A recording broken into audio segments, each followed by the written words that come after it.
శుభోదయం పిల్లలు. నేను మీ స్వప్న టీచర్. 7వ తరగతిలో చదువుకోవాల్సిన ముఖ్యమైన అంశాలు ఏంటివి దాని గురించి చర్చించుకుందాం.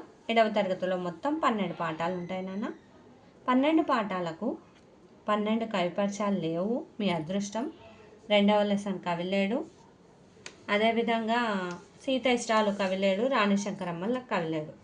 అంటే 3 పాఠాల కవిలేడు కాబట్టి మిగిలినవి మాత్రం కంపల్సరీగా నేర్చుకోవాలి. ఎందుకంటే కవిపరిచయం కంపల్సరీ మనకు ఒక ఆన్సర్గా వస్తుంది, అందుకని. అయితే చదువు పాఠం తెలుసు మనకు. అంటే చదువు గురించి ఉన్న గొప్పతనం వాళ్ళ నాన్నగారు చెప్తారు కమలాకరునికి. వాళ్ళ నాన్నగారు కమలాకరునికి చెప్తారు.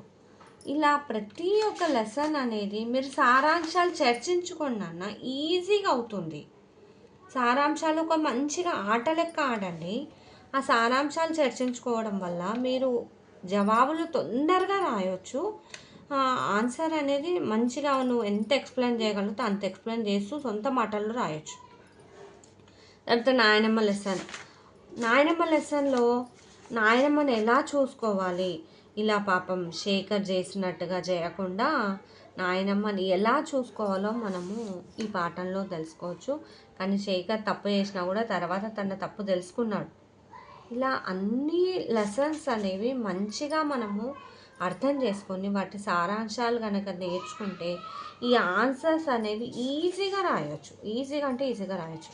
అయితే ఇక్కడ క్వశ్చన్ ఎక్కువ శాతం ఏమిస్తారు నాన్న మనకు 6 మార్క్స్ క్వశ్చన్లో, నాయనమ్మ పాఠం ద్వారా నువ్వేం తెలుసుకున్నావు అన్నప్పుడు నువ్వు మొత్తం సారాంశాలు రాయవలసి ఉంటుంది. వాడు క్వశ్చన్ ఎట్లా తిప్పించినా సరే అక్కడ అడిగేది మాత్రం సారాంశమే. తర్వాత మీకు 4 మార్క్స్ క్వశ్చన్లోనేమో ఇట్లా చిన్న చిన్న క్వశ్చన్లు ఇస్తాడు. మీరు అయితే వృద్ధులకు ఎలాంటి సేవలు చేస్తారు, నువ్వైతే ఎలా చేస్తావు, అలాంటి క్వశ్చన్లు. అదేవిధంగా ఎక్కువగా ఈ శతక సూత్రాలు మళ్ళీ పద్యాల గురించి ఉన్నాను నాన్న. అదేవిధంగా 4th లెసన్లో అమ్మ గురించి నువ్వు ఏం సేవలు చేస్తావు, లేకపోతే మీ అమ్మ చేసే పనుల గురించి నువ్వు సొంత మాటల్లో రాయి. పెద్ద ప్రశ్నలలో చాలాసార్లు వచ్చిన ప్రశ్న మీ అమ్మ గొప్పతనాన్ని సొంత మాటల్లో రాయి, లేకపోతే మీ అమ్మ గురించి కవిత రాయి. ఇవి మాత్రం చాలాసార్లు వచ్చినాయి నాన్న. అందుకని మీరు ఈ కవిత ఒక 4-5 లైన్ల సరే నేర్చుకోండి, కంపల్సరీగా వచ్చే అవకాశాలు ఉన్నాయి. ఆ తర్వాత ఈ లెసన్ తర్వాత ఉన్న ఈ వ్యాకరణ అంశాలు మాత్రం కంపల్సరీగా నేర్చుకోవాలి. ఫస్ట్ లెసన్లో లేదు మనకు వ్యాకరణ అంశము, సెకండ్ లెసన్లో ఉంది అసమాపక క్రియ సమాపక క్రియ అని. 3rd లెసన్లోనేమో మనకు వ్యాకరణాంశము సంధి, అంటే 2 వేర్వేరు పదాలు, పూర్వపరస్వరం. పూర్వపదం అంటే ఫస్ట్ పదం, పరస్వరం అంటే తర్వాత పదం. ఈ 2 కలిసి ఒకే పదంగా ఏర్పడ్డానే సంధి అంటారు అనే విషయం మనకు తెలుస్తుంది. అదేవిధంగా మా 4th లెసన్ అమ్మ జ్ఞాపకాలు ఉంది కదా, ఈ అమ్మ జ్ఞాపకాలు అనే పాఠము రాసిన కవి కృష్ణస్వామి ముదిరాజు. ఆయన తన అమ్మ జ్ఞాపకాల గురించి వివరించాడు.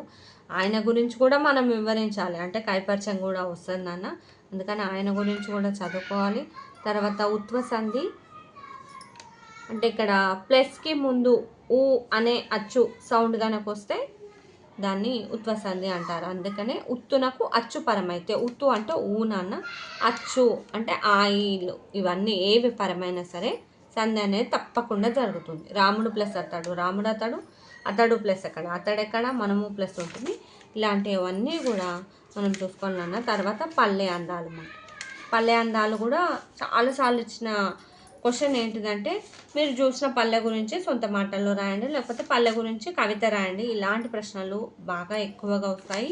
మళ్ళీ పల్లె గురించి అంత బాగా మనకు వివరించిన ఆచి వెంకటాచార్యుల గురించి కూడా మనం చదువుకోవాలి. ప్రతి ఒక్క కవి పరిచయం పుస్తకంలో ఇచ్చిన కవి పరిచయాలన్నీ మోస్ట్ ఇంపార్టెంట్, కంపల్సరీగా ఎగ్జామ్లో వస్తాయి. ప్లస్ చుక్క పద్యాలు కూడా అన్నీ చదువుకోవాల్సిందే. కాకపోతే ఈజీ వే ఏంటంటే సారాంశాలు చదువుకుంటే మార్క్స్ తొందరగా గెయిన్ చేసుకోవచ్చు. నువ్వు 4 మార్క్స్ క్వశ్చన్స్ కూడా అందులో నుంచే రాసుకోవచ్చు, 6 మార్క్స్ క్వశ్చన్ కూడా అందులో నుంచే రాసుకోవచ్చు. ఇది నా చిన్న సలహా. తర్వాత మీరు 6th క్లాస్లో ఆల్రెడీ రాశారు కాబట్టి అన్నోన్ ప్యాసేజ్లు, నోన్ ప్యాసేజ్లు అంటే అపరిచిత గద్యాలు, పరిచిత గద్యాలు, వాటి నుంచి ఎలా మార్క్స్ సంపాదించాలో నేను చెప్తాను. తర్వాత ఇక్కడ నాన్న మనకి ఇంకొక సంధి గురించి ఇచ్చారు, ఇత్వ సంధి. ఇందాక మనం సంధి అని చూసుకున్నాం, తర్వాత ఉత్వ సంధి చూసినాం, తర్వాత ఇప్పుడు ఇత్వ సంధి చూసుకున్నాము. ఆ తర్వాత నాన్న ప్రేరణ లెసన్ రాసిన కవి ఏపీజే అబ్దుల్ కలాం గారు. ఆయన తన కథ ఆత్మకథని ఇక్కడ మనకు వివరించారు. ఆ ఆత్మకథను నువ్వు ఇది ఏం లెసన్ అన్న లాజిక్గా చదవకుండా మంచిగా చూసుకున్నా ఈజీగా అర్థమవుతుంది. చాలా మంచి లెసను. ఆయనకు వాళ్ళ అక్క సాయం చేసిన తీరు, తర్వాత ఆయన చదువుకున్న విషయము, తర్వాత ఆయనకు ఒక 3 ప్రొఫెసర్లు చాలా అండగా ఉండి ఆయనని ముందుగా నడిపించారు. 3 ఉపాధ్యాయులు ఆయనను తీర్చిదిద్దారు. Professor KV Pandale, professor Narasingarao, professor స్పాండర్. ఇట్లా ఆయన చేసిన ఇవన్నీ మంచి పనులు ఇందులో ఎన్నో ఉన్నాయి. ఆయన ఎలా అసలు ముందుకు వెళ్ళాడు, ఎలా ఒక శాస్త్రవేత్తగా ఇక్కడ వచ్చాడు అన్న విషయం మనము ఈ పాఠంలో ఎంతో బాగా చూసుకోవచ్చు. అలా మనం కూడా గొప్పవాళ్ళం అవ్వాలని ప్రేరణ కలిగించడానికి మనకి పాఠం ఇచ్చారు.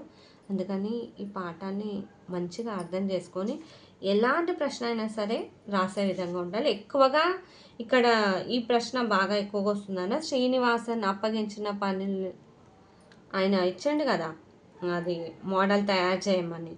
ఆ ప్లేస్లో మీరు కనుకుంటే మీరు ఏం చేస్తారు? తర్వాత మళ్ళీ సొంత మాటలు, ఆయన మొత్తం ఆశయ సాధనకి ఏ విధంగా తోడ్పడే. ఇక్కడ ఏకపాత్రాభినయం అంటే నాన్న నువ్వే లెసన్ మొత్తం చెప్పేశాలిగా, నువ్వు ఒక్కడివే లెసన్ అంతా కూడా అన్ని పాత్రలు నువ్వే ఉండి చెప్పేశాలన్నమాట. అది ఏకపాత్రాభినయం అంటారు. తర్వాత నాన్న శిల్పి లెసన్. ఒక కవి ఎలాగైతే పద్యాలు రాయడంలో నేర్పరి ఉంటాడో, శిల్పి కూడా రాళ్ళను చెక్కడంలో నేర్పరిగా ఉంటాడు.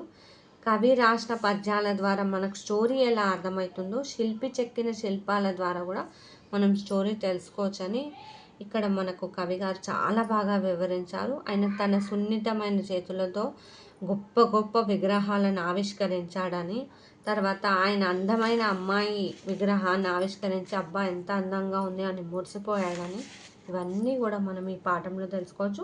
తర్వాత సవర్ణ దీర్ఘ సంధి గురించి వివరంగా ఇచ్చిన లెసన్ తర్వాత మళ్ళీ చెప్తున్నాను, లెసన్ తర్వాత ఎక్స్ప్లెనేషన్ ఉన్న సందులు మాత్రం కంపల్సరీగా చూసుకోవాల్సిందే. పార్ట్ బిలో ఖచ్చితంగా వస్తాయి. గ్రామాల్లోని వేడుకలు, క్రీడా వినోదాలు అంటే అప్పట్లో గ్రామాల్లో ఏ ఆటలు ఆడుకునేవారు అవన్నీ కూడా ఒకసారి చూసుకున్నా. ఇప్పట్లో ఆడుకున్న ఆటలు ఏంటివి, అప్పట్లో ఆడుకున్న ఆటలు ఏంటివి, వీటికి ఉన్న తేడాలు ఏంటివి, బాలికల ఆటలు ఏంటివి, ఇలాంటి ప్రశ్నలు వస్తాయి.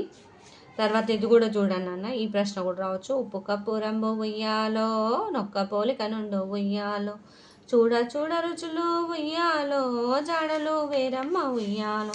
ఇలా మిమ్మల్ని కూడా బతుకమ్మ పాట తయారు చేయమనొచ్చు. తర్వాత ఇక్కడ వాక్యాలు ఉన్నాయి. ఆశ్చర్యార్థకం అంటే ఏంటి, ప్రశ్నార్థకం అంటే ఏంటి, వీటిని కూడా ఒకసారి చూసుకున్నాను.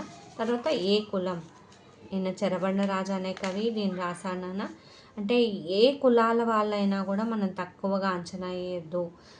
మంగలి వాళ్ళైనా సరే, చెప్పులు కుట్టే వాళ్ళైనా సరే, కుండలు చేసే వాళ్ళైనా సరే, రైతు అయినా సరే, చాకలి వాళ్ళైనా సరే, బుట్టలల్లే వాళ్ళైనా సరే, వాళ్ళందరూ కలిస్తేనే మన ఈ సమాజం నడుస్తుంది. కాబట్టి కులాలని ఎవరిని కూడా తక్కువ అంచనా వేయొద్దని ఈ లెసన్ మనకు చెప్తున్నాను. ఈ లెసన్ నుంచి కూడా ఎలాంటి ప్రశ్న వచ్చినా దాన్ని మనం మొత్తం సారాంశం చదువుకుంటే చాలు. సారాంశం ఇక్కడ ఉన్నది చదవాలంటే బోర్ వస్తే ఇదే నువ్వు అర్థం చేసుకున్నా కూడా ఈజీగా రాయొచ్చమ్మా. ఇంకొకటమ్మా సీత ఇష్టాలు, నాకు చాలా ఇష్టమైన లెసన్ ఇది. ఒక శ్రావణి టీచరు మాటల ద్వారా ప్రేరణ పొంది ఒక అమ్మాయి చాలా గొప్ప స్థానంలో ఉంటుంది, దాన్ని ఇక్కడ బుర్ర కథ రూపంలో ఇచ్చాడు. చాలా బాగుంటుంది ఈ కథ కూడా. ఈ కథను కూడా మీరు బాగా జీర్ణించుకోండి. ఎలాంటి ప్రశ్న అయినా సరే మీరు రాయొచ్చు. ఇంటి పనులను చేసరాస్తాయి, వంట పని కొంత నేర్చరాస్తాయి, బీడీలెన్నో తాను చుట్టరా, తను పాపం చదువుకోకముందు ఇలా ఇంటి పనులు చేసేది. తర్వాత చదువుకున్న తర్వాత బాగా గొప్పగా తొందరగా తను పై తరగతిలోకి వెళ్ళి వేరే ఊరికి వెళ్ళి కూడా తను చదువుకుంది. ఒక గొప్ప మండలాధికారిగా ఇలా వచ్చింది. అలా ఆడపిల్లలు అనుకుంటే ఏదైనా సాధించగలరని ఈ సీత ఇష్టాలు అనే కథలో మనం తెలుసుకున్నాం నాన్న. ఈ సీత ఇష్టాలు అనే కథ కూడా ఎక్కువగా సీత ఇష్టాల కథను మీ సొంత మాటల్లో రాయండి. అనేక క్వశ్చన్స్ రావచ్చు. తర్వాత ఆడపిల్లలు మగపిల్లలతో సమానంగా ఉండాలి అనే విధంగా స్లోగన్స్, నినాదాలు అనేది కూడా రావచ్చు. తర్వాత నాన్న 11th లెసన్ రాయప్రోలు సుబ్బారావు గారు రాసిన శ్రీలు పొంగిన జీవగట. ఈ కవి గారి గురించి కూడా చదవండి అమ్మా. తర్వాత అమ్మా అంటే మన భారతదేశం గొప్పతనం మొత్తం ఈ పాఠంలో ఉందన్న. మన భారతదేశంలో వేదాలు ఉన్నాయి, ఆది కావ్యమైన రామాయణం ఇక్కడనే ఉంది, ఉపనిషత్తులు ఉన్నాయి, తర్వాత ఎన్నెన్నో అడవులు ఉన్నాయి, తర్వాత ఇక్కడనే చాలా గొప్ప గొప్ప శౌర్య పరాక్రమాలు కలిగిన రాజులు ఉన్నారు, గొప్ప గొప్ప కవులు ఉన్నారు.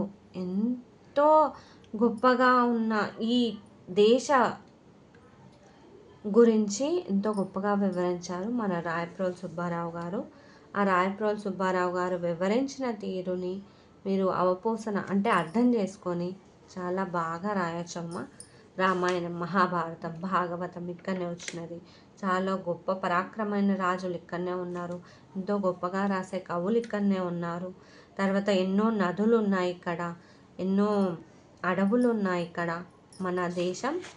అందుకనే చాలా గొప్ప దేశం అని ప్రతి ఒక్కరు కూడా చెప్పుకుంటారు అని మీరు అంత గొప్పగా రాయొచ్చు. ఆ తర్వాత నాన్న ఇక్కడ మనకు వాక్యాల గురించి ఉంది.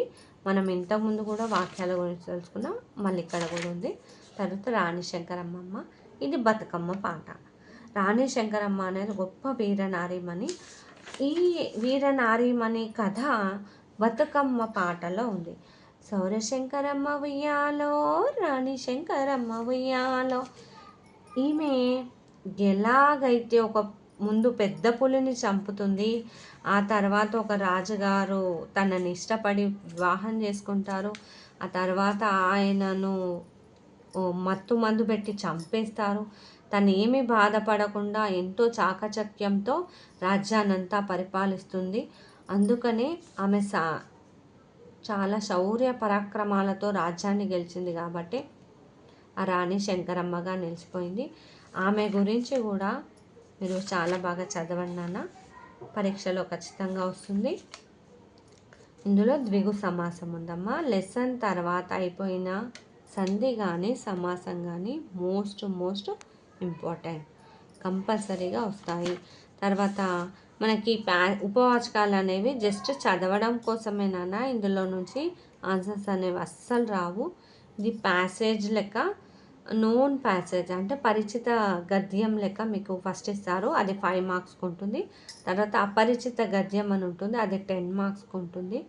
ఆ తర్వాత నాన్న మీకు శతక సుధా, ఇంకేవేవి చుక్కపద్యాలు ఉన్నాయో వాటిలో నుంచి 2 పద్యాలు ఇస్తారు, లేకపోతే పద్యాలు ఇచ్చి భావాలు రాయమంటారు, అవి 5 మార్కులకు ఉంటాయి నాన్న. తర్వాత మీకు కైపర్శం నుంచి ఒక ప్రశ్న వస్తుంది, తర్వాత స్వీయ రచన నుంచి మొత్తం 4 ప్రశ్నలు వస్తాయి. ఇవి రాయాల్సిందే 4కి 4. తర్వాత 12 పాఠాల నుంచి వాళ్ళు డివైడ్ చేసుకుంటారమ్మా. మీకు మళ్ళీ నేను ఇచ్చిన సజెషన్ ఏంటిదంటే స్టోరీ వైజ్గా ఉన్న లెసన్స్ మంచిగా చదువుకుంటే మార్క్స్ ఎక్కువగా వస్తాయి. తర్వాత మీకు కరపత్రం తయారు చేయడం, నినాదాలు, ఇవన్నీ కూడా మంచి ప్రాక్టీస్ చేస్తే మార్కులు తొందరగా ఈజీగా మనం సంపాదించుకోవచ్చు. తర్వాత పార్ట్ బి నేను ఇప్పటిదాకా చూపించిన కదా అవి చదువుకోండి. తర్వాత ఈ లెసన్ తర్వాత మొత్తం అయిపోయిన తర్వాత ఇక్కడ పర్యాపదాలు, నానార్థాలు అని ఉంటాయి, అవి కూడా చదువుకుంటే ఇంకా మనం పార్ట్ బిలో 20కి 20 మార్కులు సంపాదించుకోవచ్చు. ఓకేమ్మా, మంచి మార్కులు తెచ్చుకుంటారని ఆశిస్తున్నాను.